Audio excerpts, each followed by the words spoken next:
এইটা হচ্ছে bus stand, Bakkhali bus stand. ওই দিক দিয়ে এসছি আমরা,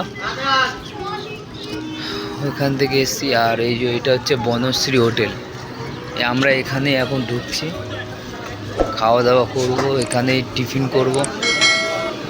ওই দেখি ভেতরটা।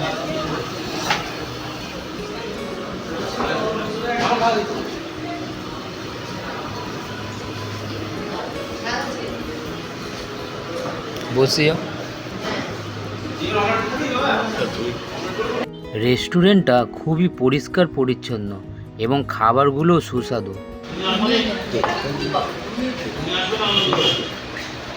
এই মা খাচ্ছে কচুরি আর তরকারি, এই যে। আর আমরা নিচ্ছি ছেঁড়া পরোটা।